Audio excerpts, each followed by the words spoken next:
پہلے تو sir thank you so مچ جو آپ یہ کام کر رہے ہیں، اور میرے جیسے جو بھی لوگ جو اہل سنت سے بلونگ کرتے ہیں، ان کے لیے جو نظریہ آپ پیش کرتے ہیں وہ کوائٹ ڈفرینٹ ہے فرام دی آرڈینری. اینڈ جی سر. اس کو دیکھنا اور اس کے اوپر ریسرچ کرنا، یہ آئی تھنک ہر مسلمان کی جو ہے وہ ہونا چاہیے کہ ہم اپنے دین پہ ریسرچ کریں. کیونکہ میں یہاں پہ صحیح پر. ماسٹرز کر رہا ہوں تو ہمارا ریسرچ کا کام بہت زیادہ ہوتا ہے، تو میں کہتا ہوں کہ ہوں. جس کے لیے اللہ نے پیدا کیا اس کے لیے ریسرچ ضروری ہے ایز کمپیئر ٹو ہماری یہ جو پڑھائی ہے. یہ صحیح. بھی ساتھ ساتھ صحیح. چلتی ہے، بٹ پڑھائی جو یہ ہے باقی یہ ہے کہ میں تقریباً from 5 to 6 years I been sing engineer Mohammad Ali Mirza. تو جی. ان کو میں دیکھتا تھا، انہوں نے اہل سنت میں تو کافی کام کیا ہے، بٹ جب ان ہوں. کا جو پوائنٹ آف ویو ہے ریگارڈنگ شیعہ، تو ان کی نالج وہاں پہ کافی لمیٹڈ آ جاتی ہے. فار ایگزامپل جی. انہوں نے جو واقعہ فدق ہے ان میں انہوں نے کہہ دیا کہ یہ جو ہے یہ تھوڑا سا پولیٹیکل ایشو ہے. حالانکہ ان کو اس چیز میں یہ حدیث نظر نہیں آئی جو حدیث ہمیں کافی بتائی جاتی ہے، جس میں آپ صلی اللہ علیہ وسلم نے خود حضرت فاطمہ علیہ السلام کو بتایا کہ تو نے جو میرے مال سے جو بھی لینا ہے لے لے، میں قیامت کے دن تیرے کچھ کام نہ آؤں گا. اب یہ جو ہوں. حدیث ہے اس میں صاف بتایا جا رہا ہے کہ آپ صلی اللہ علیہ وسلم نے حضرت فاطمہ کو اپنے مال کا کہا وہاں پہ، تو انہوں نے اگر وہاں پہ یہ حدیث بتائی جاتی جو حضرت ابو بکر صدیق نے بتائی کہ یہ جو مال ہے جو آپ صلی اللہ علیہ وسلم جو ہمارے جو نبی ہیں یہ مال چھوڑ کے نہیں جاتے، یہ چھوڑ کے تو جاتے ہیں صرف علم چھوڑ کے جاتے. تو اگر یہ بات ہوتی تو اس ٹائم پہ آپ صلی اللہ علیہ وسلم نے کیوں نہیں یہ بات بتائی؟ تو یہ جب ہوں. پوائنٹ آف ویو میں نے ان کا سنا تو میرے مائنڈ میں کافی کوشچن اریز ہوئے، جس کی وجہ سے میں نے تقریباً آپ کو مجھے سنتے ہوئے کچھ مہینے ہوئے، اور میں جی سر. تقریباً آپ کی ویڈیوز جو ہے میری یوٹیوب میں ڈاؤن لوڈ رہتی ہیں، اور میں آپ کے 6 6 گھنٹے 5 5 گھنٹے کی ویڈیوز جو ہیں ساری لائیو جو ہے میں پوری پلے لسٹ سے سن رہا ہوں. تو صحیح. تھینک یو سو مچ جی آپ کا یہ کام کرنے کے لیے. باقی ان کا دوسرا ایک اور پوائنٹ آف ویو مجھے یہ اچھا نہیں لگا کہ جب آپ کے ساتھ بات کرنے کی باری آئی تو انہوں نے یہ کہا کہ آپ کو کوئی شیعہ کا کوئی جو ہے وہ آپ کو اون کرے. تو یہ ایک جی. مجھے بات سمجھ میں نہیں آتی کہ ان کو خود بھی کوئی اون نہیں کرتا. ان کی بہت عزت میں کرتا ہوں، بٹ اسٹل ان کو کوئی اون تو نہیں کرتا، وہ خود ایک قسم کے اپنے ہیں، تو ان کو کوئی بھی اہل سنت کا اون نہیں کرتا. آپ جائیں ان کو ہر صحیح. کوئی ان کو ڈس اون کرتا ہے. تو آپ کے بارے میں یہ شکایت کو کیوں وہ لے کر آتے ہیں؟ تو یہ کچھ صحیح. میری شروع میں باتیں تھی، اور میں آپ کو دوبارہ آپ کا شکریہ کہوں گا. میرا آپ سے ایک یہ سوال ہے سر کہ دیکھیں جی. میں آپ کی ویڈیوز دیکھتا ہوں، اور آپ کی ویڈیوز سے مجھے کچھ چیزیں جو میرے لائف میں کافی چینج ہوئی ہیں. فرسٹ آف آل یہ چیز چینج ہوئی کہ جو واقعہ فدق میں یہ سوچتا ہوں کہ حضرت فاطمہ علیہ السلام اور حضرت علی علیہ السلام جو ہیں وہ حق پہ تھے. اینڈ صحیح. سیکنڈلی یہ ہے کہ میں یہ بھی سوچتا ہوں کہ جو خلافت تھی وہ حضرت علی علیہ السلام کی بنتی تھی. بٹ صحیح. بات یہی آ جاتی ہے کہ یہ دونوں چیزیں سوچنا، اور میں امامت کا بھی قائل ہوں کہ حضرت مہدی علیہ السلام آئیں گے اور وہ اس دنیا کو اسلام کی روشنی سے بھر دیں گے. تو میں یہ چیز پوچھنا چاہتا ہوں کہ کیا یہ چیزیں انف نہیں ہیں ایک مومن ہونے کے لیے؟ دیکھیں جتنا انسان کا علم بڑھتا جاتا ہے میرے بھائی اتنا ہی اگر اس کے لیے باتیں دیکھیں پتہ تو سب باتیں تو کسی کو پتہ نہیں ہوتا، وہ تحقیق کرنے کے ساتھ پتہ چلتا ہے نا. جب اختلافات کا پتہ چل جاتا ہے، مختلف اقوال کا پتہ چل جاتا ہے، تو پھر انسان فریقین کے دلائل کی طرف دیکھے تو بہت دفعہ حق بات کا پتہ چل جاتا ہے. کبھی کبھی ایسا ہوتا ہوگا کہ انسان تحیر میں رہتا ہوگا، لیکن اکثر حق بات کے تصدیق کے لیے اس کی ویریفیکیشن کے لیے وہ ممکن ہے اور میسر ہے اور ہو جاتی ہے. تو اگر کوئی شخص اس کو اتنا ہی وقت ملا ہے کہ اس کو اتنا ہی پتہ چلا ہے کہ جتنی باتیں آپ نے کہی ہیں تو وہ مومن ہے، اس کی نجات کے لیے کافی ہے. لیکن اس کے علاوہ بھی اسلام میں بہت کچھ ہے. رسول اللہ صلی اللہ علیہ وآلہ وسلم نے بہت ساری باتیں لائی ہیں. تو ان سب کا جہاں پہ اختلافات ہیں امت میں، اس میں کس فرقے کا قول حق ہے وہاں پہ دلیل کو دیکھنا ہوگا اور دلائل کو دیکھنا ہوگا.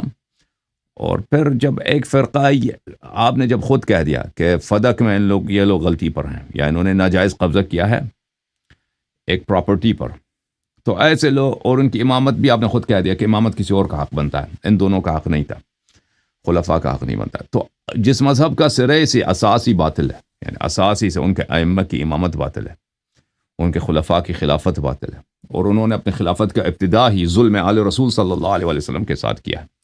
تو تو یہ تو واضح بات ہے کہ اس مذہب اساسی سے باطل ہے. تو پھر اب اگلی جو باتیں ہیں، مزید باتیں ہیں دین کی، ایمان کی، تو ان کو بھی سمجھنا ضروری ہے، ان کی تصدیق کرنا بھی ضروری ہے. اور اگر آپ کتابیں پڑھیں، میری تقریروں کو سنیں، تو بہت ساری باتوں کا آپ کو پتہ چل جائے گا انشاءاللہ تعالی. باقی سر سیکنڈ آپ سے میں نے ایک چیز یہ پوچھنی تھی کہ آپ کی جو ویڈیوز ہیں اس میں میں نے یہ دیکھنا تھا کہ جمعے کے بارے میں، کیونکہ میں ہم، کچھ شیعوں کو جانتا ہوں تو وہ جمعہ جو ہے وہ اس کو نہیں پڑھتے، ہمارے یہاں پہ تو ہم، جمعے کی کافی زیادہ احادیث بھی ہیں، ہم، تو جمعے کے بارے میں آپ کا پوائنٹ آف ویو کیا ہے؟ مطلب کہ لوگ ہمارے یہاں پہ تو بھی یہ حدیث ہے کہ 2 جمعے چھوڑ دے تو اس کے دل پہ مہر لگ جاتی ہے، ہم۔ وہ اس طرح کی کافی زیادہ نا احادیث دیکھنے کو ملتی تو دیکھیں، اس فریقین کا اس مسئلے پہ اجماع ہے کہ جمعہ کرانا خلیفے کا حق ہے، جو ولی امر مسلمین ہے، یہ دونوں فریقین کا ہے، جمعہ وہ کرائے گا، ٹھیک ہے نا؟ اب ولی امر مسلمین کون ہے؟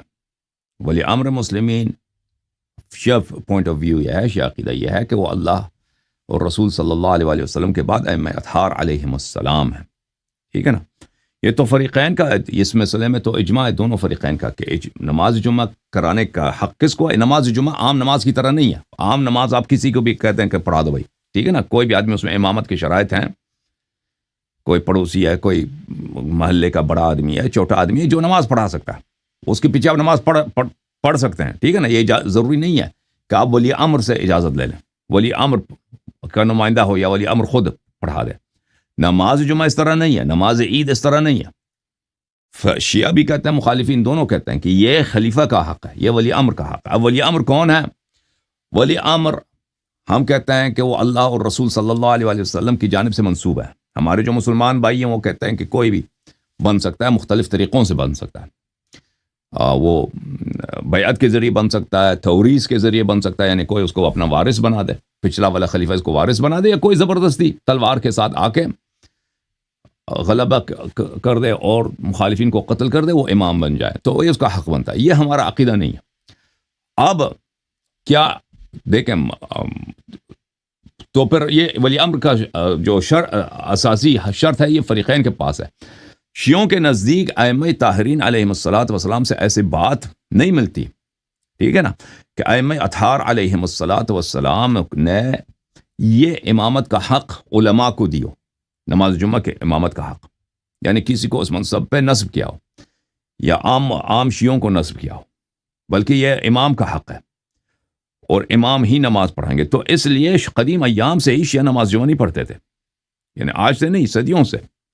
آج کے زمانے میں کچھ مسئلہ سیاسی بن گیا ہے، حکومت ایران جو ہے وہ نماز جمعہ پڑھانے کی فکر میں، تو بہت سارے شیعہ لوگ جو ہے نماز جمعہ پڑھنے کی فکر میں، بہرحال وہ نماز پڑھتے ہیں نماز جمعہ، لیکن یہ شیعہ مذہب میں امام علیہ الصلوۃ والسلام یا اس کے نائب کے علاوہ جس کو وہ نصب کریں، تو یہ کافی یہ مسئلہ مشکل ہے نماز جمعہ کا پڑھنا، اور اس کا مشروع ہونا بہت مشکل ہے۔ اور جو قطعاً 100% روز جمعہ مجزی ہے وہ نماز ظہر ہے۔ نماز ظہر اگر کوئی شخص پڑھتا ہے تو اس کے مجزی ہونے میں کوئی شک نہیں ہے، اور نماز جمعہ جو پڑھتا ہے کیونکہ اس کا امام جماعت ولی امر مسلمین جو امام عصر علیہ الصلوۃ والسلام ہے، ان کی جانب سے منسوب نہیں ہے، تو لذا یہ بہت بڑا مشکل ہے جی ہاں۔ اور اس کے اشکالات جو ہے نا، ہم آگے جا کر روایات احادیث ہم اسپیچ میں بیان کریں گے۔ ہم نے وعدہ دیا، ایک اسپیچ دیا اس موضوع پر، نماز جمعہ پر، اس کے 2 مزید اسپیچ رہتے ہیں، مستقبل میں دیں گے انشاءاللہ۔ جی سر۔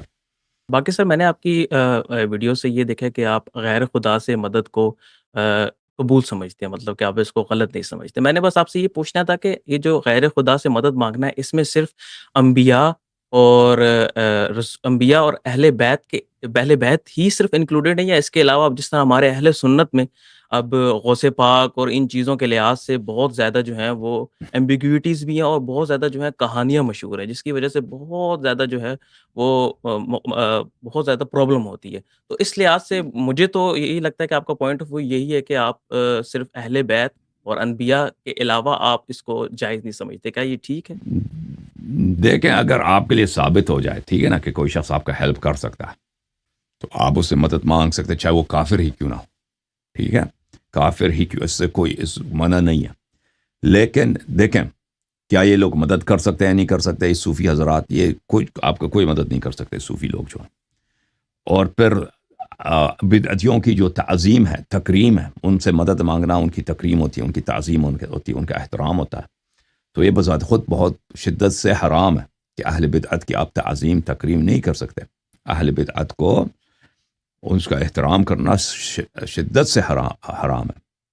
لذا آپ اللہ اور رسول صلی اللہ علیہ وآلہ وسلم سے مدد مانگیں. اگر کوئی ایسا آپ کو دنیا میں ایسا شخص ملتا ہے جو آپ کی مدد کر سکتا ہے، بھائی کافر ہے، یہودی ہے، نصرانی ہے، اس کی تعظیم کیے بغیر، اس کا تکریم کیے بغیر، ریلیجس رسپیکٹ دیے بغیر اگر اس سے مدد لے سکے، اس میں کوئی حرام نہیں ہے، آپ مدد لے لیں. آپ کوریا میں رہتے ہیں، ادھر بہت سارے لوگ ہوں گے نا، کوئی اگر ادھر کورین کوئی آدمی ہے وہ تعویذ لکھتا ہے بھائی کورین. ویسے کوریا میں یہ بلیک میجک وغیرہ بہت ہوتا ہے، یہ کورین لوگ اس میں بہت عقیدہ رکھتے ہیں، جو جی کورین سر، سوسائٹی یہ ہے. جو ہاں. رورل ایریاز ہیں وہاں پہ میں نے بھی سنا ہے ہم.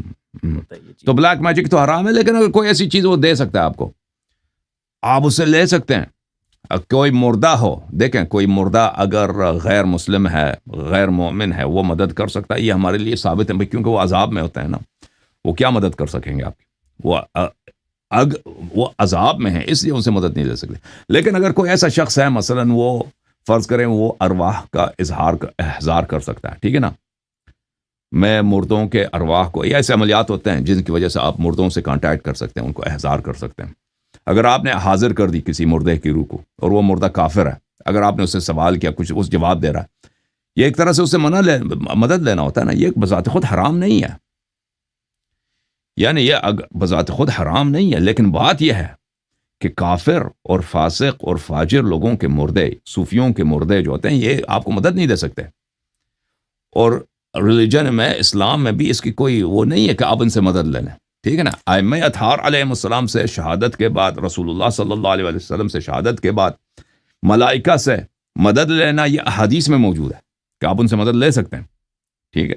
اور ترغیب بھی ہے کہ مدد لے لیں ان سے.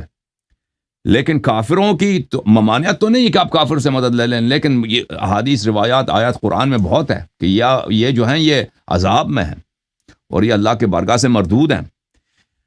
تو اس لیے آپ ان سے مدد لینا بیکار ہے، اگرچہ شرعاً حرام نہیں ہے. اگر کوئی ان کا احترام نہیں کرتا، تکریم کیے بغیر، احترام کیے بغیر کوئی ان سے مدد لینا چاہے تو یہ ایک بے فائدہ کام ہے.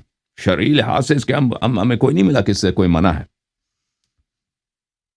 کوئی حدیث، کوئی آیا نہیں ہے قرآن میں کہ یہ ممنوع ہے. باقی سر، میں نے قرآن پاک کے بارے میں آپ سے پوچھنا تھا کہ قرآن پاک میں میرے خیال سے آپ کا عقیدہ یہ ہے کہ قرآن پاک جو ہے وہ ہمارے پاس جو ہے وہ آپ کے لیے، مطلب کہ یہ ہے تو آپ اس پہ یقین تو کرتے ہیں، بٹ یہ مکمل نہیں ہے. اور یہ چیز ہے کہ جو ہمارے امام آئیں گے وہ مکمل قرآن ساتھ لے کر آئیں گے. تو پورا میں نے آپ سے یہ چیز پوچھنی کہ تو ہمارے پاس جو یہ قرآن ہے، آپ کو کیا لگتا ہے یہ کتنے پرسنٹ جو قرآن ہے آپ کے پوائنٹ آف ویو میں کہ یہ حجت ہے، اور کہ کتنے پرسنٹ آف دا ٹوٹل قرآن ہے؟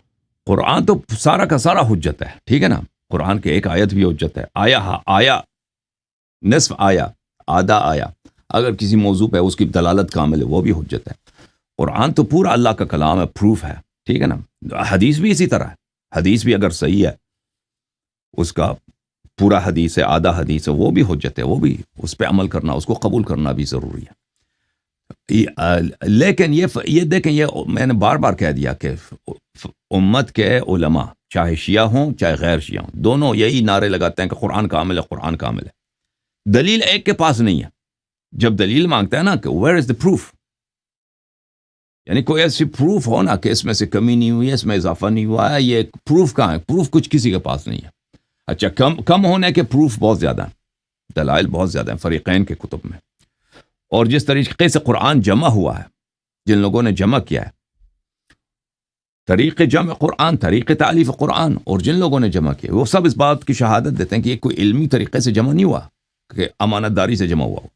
اور جنہوں نے جمع کیا وہ سب لوگ ان کی ایمانداری پہ، ان کی امانت داری پہ، ان کی جمع قرآن میں اعتماد رکھتے ہیں. اس طرح نہیں ہے. اس زمانے میں صحابہ بڑے مخالف تھے. قرآن جو عثمان نے جو نسخہ جمع کیا تھا، اور ابن ثابت کا جو نسخہ ان لوگوں کا، تو صحابہ کی بڑی مخالفت تھی اس زمانے میں، اہل بیت علیہ السلام کی مخالفت تھی. تو لذا یہ کہنا کہ قرآن کامل ہے ایک مدعا ہے، رٹا ہے، لگایا جاتا ہے نا، تکرار کیا جاتا ہے، اور سب لوگوں نے سیکھ لیا بھائی، سب لوگوں کے زبان میں، اور کوئی دلیل کی طرف نہیں جاتا کہ دلیل اس کی کہاں ہے، کیونکہ یہ اتنی مشہور ہو گئی کہ سب سمجھتے ہیں کہ حتماً صحیح ہوگا تبھی مشہور ہے، جب سب کہہ رہے ہیں. تو اس کی شہرت ہی پہ اعتماد کرتے ہیں اور کہتے ہیں اس کی دلیل پکی ہوگی، کیونکہ سبھی کا عقیدہ یہی ہے. لیکن دلیل کسی کے پاس نہیں ہے. اس کے برعکس دلائل ہیں جو غیر قابل رد ہیں، غیر قابل انکار ہیں. اور یہ صرف قرآن مجید کا نہیں، پورے دین کا یہی ہے. احادیث قرآن اسلام کے دو حصے ہیں نا، ایک تو قرآن مجید ہے اور ایک سنت پاک ہے. سنت پاک بھی وحی ہے، وما ينطق عن الهوى ان هو الا وحی یوحى، وہ اسی قرآنی کی طرح حجت ہے، وہ بھی ناقص ہے. اس طرح نہیں ہے کہ رسول اللہ صلی اللہ علیہ وسلم کے آدھے خطبے یا 10% ہمیں 1% خطبے بھی نہیں پہنچے بھائی، 1% خطبہ بھی نہیں پہنچے رسول پاک صلی اللہ علیہ وسلم کے. ان کی تفسیر قرآن کس طرح تفسیر کرتے تھے کچھ بھی نہیں ہے کسی کے پاس. تو یہ پورا دین ہی ناقص ہے بلا شک بلا رہے. اچھا تو کیا رسول اللہ صلی اللہ علیہ وآلہ وسلم نے اس کے لیے کیا اہتمام کیا تھا؟ کیونکہ ان کو تو اللہ کو تو پتہ ہے نا کہ دین کو پروٹیکٹ کرنا ہے اور اس کو سیف گارڈ کرنا ہے، اس کی محافظت کرنا ہے، اور قیامت تک اس کو بغیر کسی آلٹریشن کے، بغیر کسی اضافہ اور حذف کے اس کے لیے کیا جائے. اللہ اور رسول صلی اللہ علیہ وسلم نے کوئی اہتمام ہی نہیں کیا بھائی.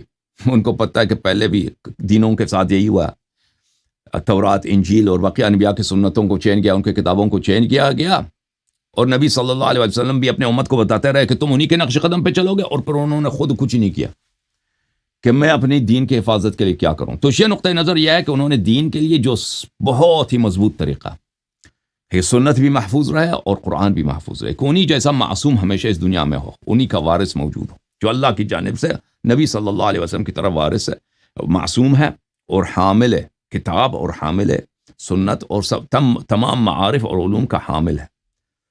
تو یہ قرآن محفوظ ہے، سب کچھ محفوظ ہے. اب موجودہ قرآن کے کتنی فیصد اصلی قرآن کی وہ کیری کرتا ہے، اس میں موجود ہے، ٹھیک ہے نا.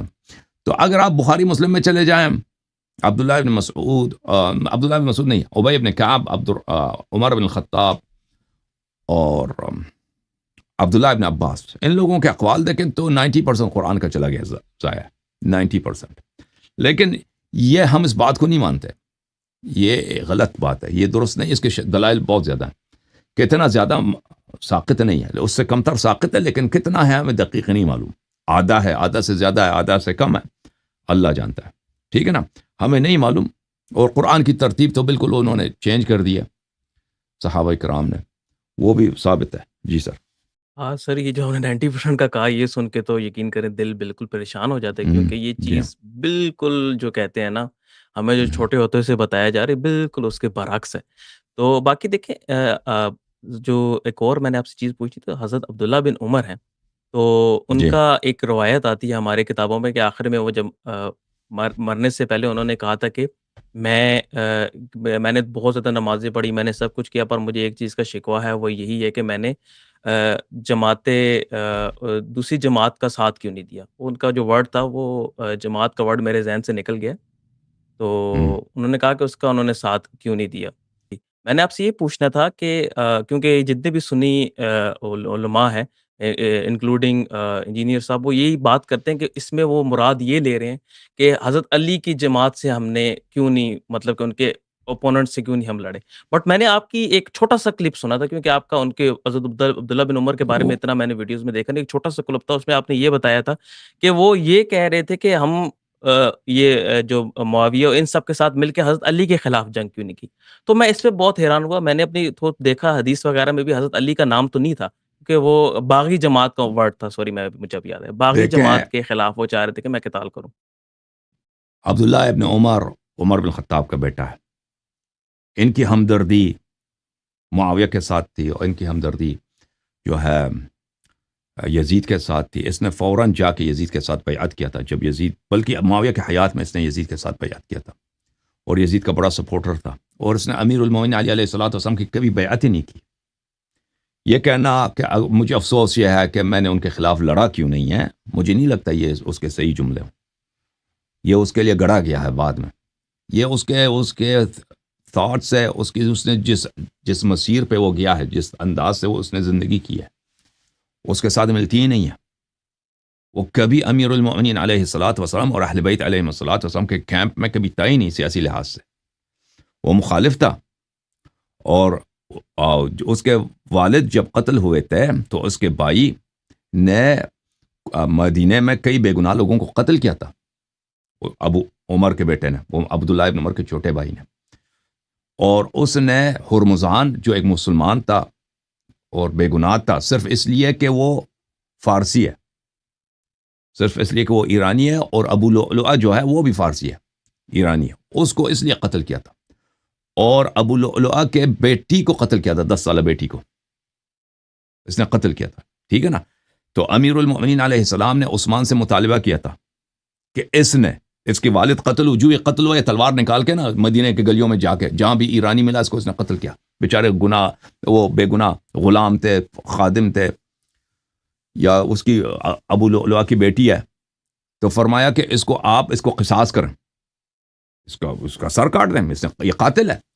عثمان نے کہا میں کیسے اس کو قتل، اس کا باپ بھی قتل ہوا، میں اس کو قتل کروں، تو اس کو چھوڑ دیا۔ یعنی تو امیر المومنین علیہ السلام نے کہا کہ اگر مجھے ایک دن حکومت ملے تو سب سے پہلے میں اس سے قصاص لوں گا۔ تو یہ جب عثمان کا قتل ہوا، لوگوں نے امیر المومنین علیہ السلام سے بیعت کی، تو سب سے پہلے عمر کا یہ بیٹا بھاگ گیا، شام مل گیا، شام میں معاویہ سے مل گیا، اور پھر امیر المومنین علیہ السلام کے خلاف رہا۔ تو عبداللہ ابن عمر کبھی یہ لوگ ان کا یہ اپنے والد کے پالیسی پہ تھا نا، ان کے والد نے ہی بنی امیہ کو، ابو بکر اور عمر نے ہی معاویہ کو شام میں پاورفل بنا دیا۔ سب جو اتنا سینٹرل صوبہ تھا، شام ایک سینٹرل صوبہ ہے، بہت پاورفل صوبہ ہے، بہت ویلتھی صوبہ ہے، یعنی عالم اسلام کا اس زمانے میں جو مالی لحاظ سے، عسکری لحاظ سے دل ہے، شام ہے، وہاں پہ گورنر اس کو بنا۔ اور اس زمانے میں دیکھیں شام جو تھا نا، شام جیسے اس زمانے میں سویلائزیشن کا سینٹر تھا، سمجھ رہے ہیں نا، سویلائزیشن کا سینٹر تھا، یعنی یہ رومیوں کا رومی امپائر کا حصہ تھا، اور شام جو ہے رومی امپائر کا، وہاں پہ ان کا انڈسٹریز یہاں پہ تھے، صنعتیں یہاں پہ تھی، محل قصر سب کچھ یہاں پہ تھا۔ سمجھ میں آ رہی نا بات آپ کو؟ یہ جب مسلمانوں کے ہاتھ لگی ہے تو وہاں پر اتنا جو یہ مثلا سونے کا چڑیا ہے، جو سب سے اہم علاقہ مسلمانوں کو ملا ہے، کسی سینئر صحابی کو نہیں دیا عمر نے کہ یہاں پہ گورنر، کس کو دیا ہے؟ ابو سفیان کو دیا، ابو سفیان کو دیا، اور ابو سفیان کے بیٹے کو۔ ابو سفیان تو عثمان کے آخری سال تک یہ زندہ تھا، ابو سفیان۔ تو ان لوگوں نے پھر، عمر یہ تھا کہ ہمیشہ اپنے گورنروں کو چینج کرتا تھا، عزل کرتا تھا، کبھی اس نے معاویہ کو عزل نہیں کیا۔ عمر کے پاس جب رپورٹ آیا کہ معاویہ نے ادھر شام میں بہت بڑے بڑے اس نے محل بنائے، تو اس نے اس کو کہا کوئی بات نہیں ہے، یہ اس نے شام کے، یہ روم کے مقابلے میں اس کو محل بنانے کی ضرورت ہے، اس کو بنانے دو، ٹھیک ہے۔ اس طرح اس کی صفائی پیش کر دی۔ حالانکہ وہ اپنے پیسے سے تو وہ محل تو نہیں بنا رہا تھا نا، وہ جو محل میں رہتا تھا اس نے اپنے لیے بادشاہت بنا دیا تھا شام میں، اپنے پیسے سے تو نہیں بنایا تھا، بیت المال سے بنایا تھا۔ یہ رسول صلی اللہ علیہ وسلم کی سنت توڑی ہے کہ آپ روم کے مقابلے میں بھی آپ کو بھی اجازت ہے کہ آپ بیت المال میں خیانت کر کے اپنے لیے محل بنا دیں۔ تو بہرحال یہ ان لوگوں کا آپس میں انڈرسٹینڈنگ تھا، ان کا سیاسی نقطہ نظر یہی تھا کہ شام، کیونکہ ان کو دیکھیں ابو بکر عمر، اب ان کی اپنی پولیٹیکل کوئی حیثیت نہیں تھی قبائل میں۔ آپ یہ سوچیں نا، جیسے پاکستان میں نا کون ووٹ لاتا ہے، کون ووٹ لاتا ہے؟ بہت سارے لوگ ہوتے ہیں، پالیٹیشنز ہوتے ہیں، وہ ووٹ نہیں لا سکتے۔ ابو سفیان قریش کا چیف ہے، قریش کا سردار ہے، ابو بکر عمر سردار نہیں ہے۔ ابو بکر عمر کے خاندان بھی سیکنڈ ہینڈ خاندان ہے، کوئی ان کی کوئی اتنی باعزت خاندان نہیں ہے، کوئی اتنے صاحب رسوخ نہیں ہے۔ بنی امیہ بڑا خاندان ہے۔ ابو سفیان مختلف جنگوں میں رسول پاک صلی اللہ علیہ وسلم کے مقابلے میں عرب کا لیڈر تھا، ٹھیک ہے نا۔ تو یہ تو سب قبائل کو جانتا ہے، سب قبائل پہ اس کا اثر رسوخ ہیں۔ ابو بکر کو خلیفہ بنایا تو ابو سفیان نے بنایا، عمر نے بنایا۔ اس کو خلیفہ بنانے میں بنی امیہ کا بڑا کردار ہے، اور انہوں نے جو بنی امیہ کو اتنا بڑا صوبہ دیا ہے، یہ مفت میں نہیں دیا ہے، یہ انعام کے طور پر، اعزاز کے طور پر، گیو اینڈ ٹیک کے طور پر، کہ تم نے ہمیں خلیفہ بنایا تو اس کا مقابلے میں یہ لے لو۔ اور آخر تک اس کو اس کے ہاتھ سے نہیں چھینا۔ اور پھر ان کو پتا تھا کہ ابو سفیان، معاویہ کتنے دشمن اہل بیت علیہ السلام ہیں، اور عمر کو بخوبی پتا تھا کہ عمر خود بوڑھا ہے، عمر رسیدہ ہے، امیر المومنین علی علیہ السلام جوان ہے، ایک دن نہ ایک دن اس کو خلافت ملنے کا احتمال ہے، تاکہ اس کی خلافت کبھی نہ بن سکے۔ اس کی اپوزیشن کو، جو اس کا اور اس کے خاندان کا خونی دشمن ہے معاویہ، ان کو ایک بادشاہ کی طرح مضبوط بنا دیا۔ شام میں. اور وہی ہوا کہ امیر المومنین علیہ السلام کو جب خلافت ملی ہے تو ان کے مقابلے میں جو اپوزیشن ہے شام کی، معاویہ کی، وہ خود ایک سلطنت ہے، اور آخر تک ڈیفائی کرتی رہی اور آخر تک تسلیم نہیں ہوئی. ٹھیک ہے نا. تو یہ کہنا کہ عبداللہ ابن عمر نے یہ کہا کہ کاش میں لڑائی کرتا، عبداللہ ابن عمر کے لڑائی کا آدمی تھا ہی نہیں، اس کا کوئی جہاد ہے ہی نہیں کسی جنگ میں، نہ اس کا ہے نہ اس کے ابا جی کا. یہ لوگ مرد شمشیر نہیں ہیں، تلوار کے لوگ نہیں ہیں یہ لوگ. کاش میں جہاد کا، کب اس نے جہاد کیا؟ کسی غزوے میں اس عبداللہ ابن عمر کا کوئی جہاد ہے؟ کچھ بھی نہیں ہے عبداللہ ابن عمر کا.